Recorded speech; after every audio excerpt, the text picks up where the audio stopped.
Hello friends, ഞാൻ doctor Rajesh Kumar. മുടി പൊഴിച്ചിൽ ഇന്ന് സ്ത്രീ പുരുഷ ഭേദമന്യേ ചെറുപ്പക്കാരെ പോലും അലട്ടുന്നൊരു പ്രശ്നമാണ്. മുടി പൊഴിച്ചിൽ വന്നാൽ എന്ത് ചെയ്യണം? ഡെയിലി പൊഴിയുന്ന മുടിയെല്ലാം കൂടെ എടുത്തു വെച്ചിട്ട് സങ്കടപ്പെടുന്ന ഒരുപാട് പേരുണ്ട്. യഥാർത്ഥത്തിൽ മുടി പൊഴിച്ചിൽ വന്നു കഴിഞ്ഞാൽ നിങ്ങൾ ചെയ്യുന്ന പല അബദ്ധങ്ങളും കൊണ്ടാണ് മുടി പൊഴിയുന്നതെന്ന് പലർക്കും അറിയത്തില്ല. അതുകൊണ്ട് എന്ത് ചെയ്യും? അവർ ഈ മുടിക്ക് നല്ലതാണെന്ന് കരുതി അവർ ചെയ്യുന്ന കാര്യങ്ങൾ കൂടുതൽ ചെയ്തുകൊണ്ടിരിക്കുകയും മുടി കൂടുതൽ പോവുകയും ചെയ്യും. ഒടുവിൽ ഏതെങ്കിലും ഡോക്ടർമാരെ കണ്ട് ഡോക്ടർമാരിത് പറഞ്ഞു കൊടുക്കുമ്പോഴാണ് അയ്യോ ശരിയാണല്ലോ, അബദ്ധമാകുന്നതെന്ന് മനസ്സിലാകുന്നത്. ആ സമയത്ത് അവർക്ക് ഒരുപാട് മുടി പൊഴിഞ്ഞു പോയി കഴിയും.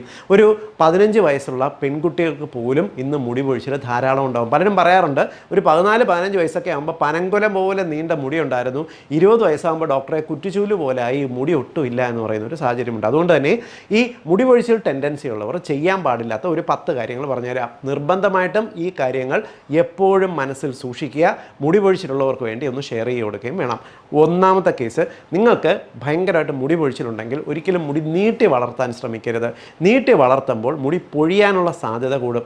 എങ്ങനെയെന്ന് സംശയം തോന്നാം. പലരും ചെയ്യുന്നത് ഈ മുമ്പിലും സൈഡിൽ നിന്നൊക്കെ മുടി പൊഴിയുമ്പോഴോ ഉള്ളു കുറയുമ്പോഴോ മുടി നീട്ടി വളർത്തി സൈഡിലേക്ക് ചീകി വെച്ച് അത് മറയ്ക്കാനൊക്കെ ശ്രമിക്കാറുണ്ട്. എന്നാൽ മുടി പൊഴിച്ചിൽ ടെൻഡൻസി ഉള്ളവർക്ക് മുടി നീട്ടി വളർത്തുന്ന സമയത്ത് ഈ മുടിക്ക് നീളം കൂടുന്തോറും അത് റൂട്ടിൽ നിന്നും നിങ്ങൾ ചീകുമ്പോഴോ പുള്ളിങ് എഫക്റ്റ് വരാനുള്ള സാധ്യത കൂടുതലാണ്.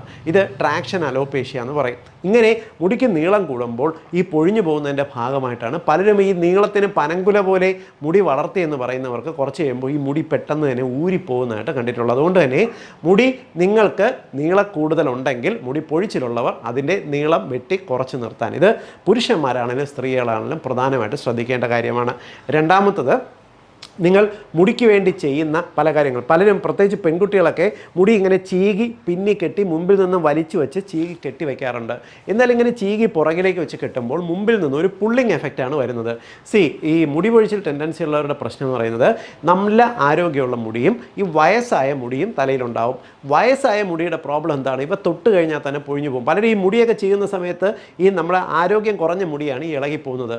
ഈ മുടി പൊഴിച്ചിൽ ടെൻഡൻസി ഉള്ളവരുടെ പ്രശ്നം, ഇവർ പുറകിലേക്ക് വെച്ച് ചീകി വെച്ച് കെട്ടുന്ന സമയത്ത് ഇവിടെ ഫ്രണ്ടിൽ നിന്നും ഒരു പുള്ളിങ് എഫക്റ്റ് വരികയും ഈ മുമ്പിൽ നിന്നും ഈ സോഫ്റ്റ് ആയിട്ടുള്ള അല്ലെങ്കിൽ ലൂസ് ആയിട്ടുള്ള മുടികൾ പെട്ടെന്ന് ഇളകി അങ്ങ് പോവുകയും ചെയ്യും.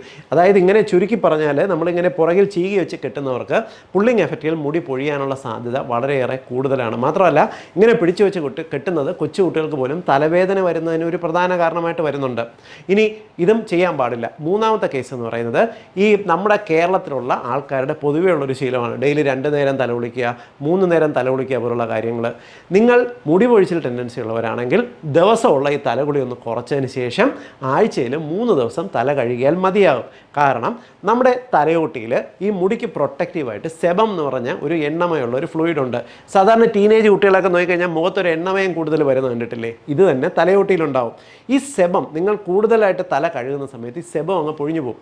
ഈ സെബത്തിൻ്റെ പ്രത്യേകത എന്ന് പറയുന്നത് മുടിയെ കംപ്ലീറ്റ് ഒന്ന് നറിഷ് ചെയ്തിട്ട് മുടിയുടെ റൂട്ടിൽ നിന്നും അതിൻ്റെ അങ്ങ് അറ്റം വരെ പോയിട്ട് ഈ മുടിയുടെ ഈ പൊട്ടിപ്പോകാതെ കെരാറ്റിനെ കൂടുതൽ ബലപ്പെടുത്തി നിർത്താൻ സെബം സഹായിക്കുന്നുണ്ട്. മാത്രമല്ല, തലയോട്ടിയിൽ ഒരു പ്രൊട്ടക്റ്റീവ് ലെയറായിട്ടും സെബം നിൽക്കും. ഒരു എണ്ണമയുള്ള ഒരു ഫ്ലൂയിഡാണ്. നിങ്ങൾ ഡെയിലി 2 നേരം കുളിക്കുക അല്ലെങ്കിൽ ഡെയിലി 1 നേരം കുളിക്കുക, തലയിൽ ഷാമ്പൂ ഒക്കെ ഉപയോഗിക്കുന്ന സമയത്ത് ഈ സെബമാണ് നിങ്ങൾ കഴുകിക്കളയുന്നത്. ഇത് മുടിയെ പെട്ടെന്ന് തന്നെ പൊട്ടിപ്പോകുന്നതിനും ബ്രിട്ടിലായി പോകുന്നതിന് കാരണമാകും. ഇനി അതുകൊണ്ട് തന്നെ ആഴ്ചയിൽ 3 ദിവസമേ മുടി പൊഴിച്ചിലുള്ളവർ കുളിക്കാൻ പാടുള്ളൂ. അടുത്ത പ്രധാനപ്പെട്ട കാര്യം എന്ന് പറയുന്നത്, നിങ്ങളുടെ സുഹൃത്തുക്കളൊക്കെ ഉപയോഗിക്കുന്ന തലയിൽ ഉപയോഗിക്കുന്ന പല സാധനങ്ങൾ, ഉദാഹരണത്തിന് തലയിൽ ഉപയോഗിക്കുന്ന ഷാമ്പൂ, തലയിൽ ഉപയോഗിക്കുന്ന സിറം, തലയിൽ പെയിൻ പോകുന്നതിന് വേണ്ടി നിങ്ങളുടെ കൂട്ടുകാരികളോ സുഹൃത്തുക്കളോ ഉപയോഗിക്കുന്ന ലോഷനുകൾ, ഇതൊന്നും സ്വന്തം തലയിൽ ഡോക്ടറോട് ചോദിക്കാതെ വാരി പ്രയോഗിക്കരുത്. കാരണം ഓരോരുത്തരുടെയും തലയുടെ മുടിയുടെ സ്വഭാവം ഓരോന്നാണ്. നിങ്ങൾ ഉപയോഗിക്കുന്ന തലയിൽ ഉപയോഗിക്കുന്ന ഇതെല്ലാം പലതരത്തിലുള്ള കെമിക്കൽസാണ്. ഈ കെമിക്കൽസ് തലയോട്ടിയിൽ പലതരത്തിലുള്ള റിയാക്ഷൻ ഉണ്ടാകും. നിങ്ങളുടെ തലയോട്ടിയിൽ ചേരാത്ത ഏതെങ്കിലും ഒരു കെമിക്കൽ റിയാക്ഷനാണ് തലയോട്ടിയിൽ ഉണ്ടാകുന്നുണ്ടെങ്കിൽ ഇത് മുടിക്ക് ഒരു സിവിയർ അലർജിക്ക് റിയാക്ഷൻ ഉണ്ടാക്കുകയും പൊഴിഞ്ഞങ്ങ് പോവുകയും ചെയ്യും. പലപ്പോഴും നിങ്ങൾ ഉപയോഗിക്കുന്ന ഷാമ്പുവോ തലയ്ക്ക് ഉപയോഗിക്കുന്ന എങ്കിലും കണ്ടീഷണറോ ഇല്ലെങ്കിൽ ഇത്തരത്തിലുള്ള ഏതെങ്കിലും ലോഷനുകളോ സിറമോ ഒക്കെയാണ് മുടി പൊഴിച്ചിലിന് കാരണമെന്ന് പലരും ചിന്തിക്കില്ല. അതുകൊണ്ട് തലയോട്ടിയുടെ ഒരു ടോൺ, ഏത് തരത്തിലുള്ള തലയോട്ടി, മുടി ഏത് തരത്തിലുള്ളതാണെന്ന് നോക്കിയിട്ടേ ഡോക്ടറോട് ചോദിച്ചിട്ട് ഇത്തരം വസ്തുക്കൾ ഉപയോഗിക്കാവുള്ളൂ. സ്വന്തമായിട്ട് മെഡിക്കൽ സ്റ്റോറിൽ പോയി ഇത്തരത്തിലുള്ള പരീക്ഷണങ്ങൾ നടത്തരുത്, മുടി പൊഴിഞ്ഞു പോകും. ഇനി അടുത്ത കാര്യം, കുളിക്കുമ്പോൾ ശ്രദ്ധിക്കേണ്ടത്, പലരും കുളിക്കുന്ന സമയത്ത് ഒരുപാട് നേരം വിസ്തരിച്ച് കുളിക്കുന്ന ഒരു സ്വഭാവമുണ്ട്. മനസ്സിലാക്കുക, നമ്മൾ തലയിൽ കൂടി വെള്ളം ഒഴിക്കുന്ന സമയത്ത് തലയോട്ടിയുള്ള കോശങ്ങൾ വളരെയധികം മൃദുവാകും. പ്രത്യേകിച്ച് വെള്ളം അബ്സോർബ് ചെയ്ത് മൃദുവാകും. അപ്പോൾ എന്ത് സംഭവിക്കും?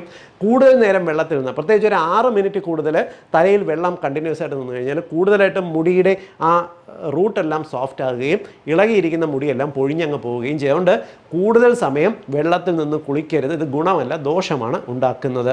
രണ്ടാമത്തെ കേസ് എന്ന് പറയുന്നത്, കുളിച്ച് കഴിഞ്ഞാൽ നിങ്ങൾ ഉപയോഗിക്കുന്ന ടവലാണ്. പലരും കുളിച്ച് കഴിഞ്ഞ് വളരെ പെട്ടെന്ന് സ്ഥല ശക്തിയായിട്ട് തോർത്തിയിട്ട് കയറി വരുന്ന ഒരു സ്വഭാവമുണ്ട്. എന്നാൽ തലമുടി നനഞ്ഞിരിക്കുന്ന സമയത്ത് ശക്തിയായിട്ട് തോർത്തരുത്, ഒപ്പിയെടുക്കുകയും ചെയ്യാവുള്ളൂ. ഇതും മുടി പൊഴിച്ചിലുണ്ടാക്കും. കാരണം ടവലിലൊക്കെ നോക്കുമ്പോൾ നിറയെ മുടി ഇരിക്കുന്നതാണ്, അങ്ങനെ ചെയ്യരുത്. അടുത്ത കേസ് എന്ന് പറയുന്നത്, നനഞ്ഞ മുടി നനഞ്ഞിരിക്കുന്ന സമയത്ത് ചീർപ്പ് ഉപയോഗിച്ച് ചീകരുത്. പലരും നനഞ്ഞ മുടി ഇങ്ങനെ ചീകി കെട്ടി ഒതുക്കാൻ ശ്രമിക്കുമ്പോൾ സോഫ്റ്റായിരിക്കുന്ന നനഞ്ഞ മുടിയിഴകൾ ഊരി അങ്ങ് പോകുന്നതിന് കാരണമാകും. പലപ്പോഴും നിങ്ങൾക്ക് മുടിയിഴകൾ ഇത്തിരി വീക്ക് ആണെങ്കിൽ പോലും നിങ്ങൾ തലയോട്ടിയിലോ നല്ല ഇറിറ്റേഷൻ ഉണ്ടാക്കിയില്ലെങ്കിൽ ആ മുടി അവിടെ തന്നെ ഇരിക്കും, വേറെ ബുദ്ധിമുട്ടുണ്ടാക്കത്തില്ല, കാര്യമായിട്ടുള്ള മുടി പൊഴിച്ചിൽ വരത്തില്ല. ഇത്തരത്തിലുള്ള ട്രാക്ഷൻ വരുന്നതിനൊരു പ്രധാന കാരണമാണ്. അടുത്തത്, നിങ്ങൾ ഉപയോഗിക്കുന്ന തൊപ്പിയും നിങ്ങൾ ഉപയോഗിക്കുന്ന ഹെൽമെറ്റും ഒക്കെയാണ്. പലപ്പോഴും ഇപ്പോഴത്തെ തൊപ്പിക്കകത്ത് നിങ്ങൾ നോക്കിയറിയാം, വളരെ നൈസായിട്ടുള്ളൊരു വല പോലുള്ള ഒരു മെഷ് ഉണ്ടാവും. ഈ മെഷ് ഉള്ളതുപോലെ തന്നെ ഹെൽമെറ്റിനകത്തും ചെറിയ അകത്തുള്ള സ്പോഞ്ചൊക്കെ വയ്ക്കുന്നിടത്ത് ഒരു മെഷ് ഉണ്ടാവും. നിങ്ങൾ തലയിൽ ഡയറക്റ്റായിട്ട് ഹെൽമെറ്റോ അല്ലെങ്കിൽ തൊപ്പിയോ വയ്ക്കുന്ന സമയത്ത് ഈ മുടിയിഴകൾ ഇവയ്ക്കകത്ത് പോയി കൊരുക്കും. ഇത് ഊരിയെടുക്കുന്ന സമയത്ത് ഇതോടൊപ്പം ഈ മുടിയിഴകൾ കൂടി പൊഴിഞ്ഞു പോകുന്നതിനൊരു കാരണമാകും. അതുകൊണ്ട് തൊപ്പിയോ ഹെൽമെറ്റോ ഉപയോഗിക്കുന്നവർ അതിനു മുമ്പ് ഒരു ഷവർ ക്യാപ്പ് വച്ചതിന് ശേഷമേ നിങ്ങൾ ഇവ വയ്ക്കാൻ പാടുള്ളൂ. എങ്കിൽ ഈ ഷവർ ക്യാപ്പ് മുടിക്ക് ഒരു പ്രൊട്ടക്ഷനായിട്ട് നിൽക്കുകയും മുടിയിഴകൾ പോയി വലയിൽ ഉടക്കി പൊഴിഞ്ഞു പോകുന്നതിന് സിറ്റുവേഷൻ ഒഴിവാക്കാൻ സാധിക്കുകയും ചെയ്യും. ഇനി എട്ടാമത്തെ അബദ്ധം എന്ന് പറയുന്നത്, പലരും കുളിച്ച് കഴിഞ്ഞ് പെട്ടെന്ന് മുടി ഉണക്കുന്നതിന് വേണ്ടി ഉപയോഗിക്കുന്ന ഹീറ്ററുകളാണ്. ഈ ഹീറ്ററുകളുടെ ഒരു അബദ്ധം എന്ന് പറയുന്നത്, മുടി നമ്മൾ ശക്തിയായിട്ട് ഹീറ്റ് ചെയ്യുന്ന സമയത്ത് ഈ മുടിയുടെ ഈ കെരാറ്റിൻ ബോണ്ടുകളുണ്ട്, ഈ ബോണ്ടുകൾ പലപ്പോഴും ബ്രേക്കായി പോകും. നിങ്ങളുടെ മുടിയിഴകൾ വളരുന്ന സമയത്ത് ഇവയെ ദീർഘമായിട്ട് നിലനിർത്തുന്നത് ഇത് തമ്മിലുള്ള കെരാറ്റിനെ ബന്ധിപ്പിച്ച് നിർത്തുന്ന ഡൈസൾഫൈഡ് ബോണ്ടുകളാണ്.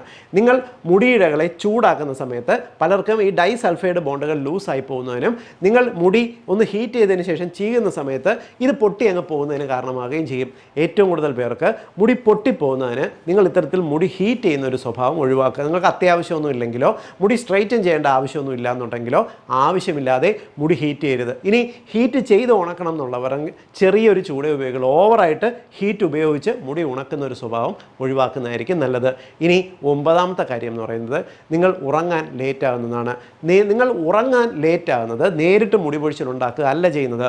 ഉറങ്ങാൻ നിങ്ങൾ ലേറ്റ് ആകുമ്പോൾ, വളരെ ലേറ്റ് നൈറ്റായിട്ട് ഉണർന്നിരിക്കുന്ന സമയത്ത് ഇത് നിങ്ങളുടെ ശരീരത്തിൽ സ്ട്രെസ് ഹോർമോൺ ഒരുപാട് വർദ്ധിപ്പിക്കും. കോർട്ടിസോൾ എന്ന് പറയുന്ന ഹോർമോൺ വല്ലാണ്ട് വർദ്ധിപ്പിക്കുന്ന എന്ത് സംഭവിക്കുമെന്നറിയോ? നിങ്ങളുടെ തലയോട്ടിയിലേക്കുള്ള, അതായത് നമ്മുടെ തലയോട്ടിയുടെ ചർമ്മത്തിലേക്കുള്ള രക്തഓട്ടത്തിനെ വല്ലാണ്ട് കുറയ്ക്കും.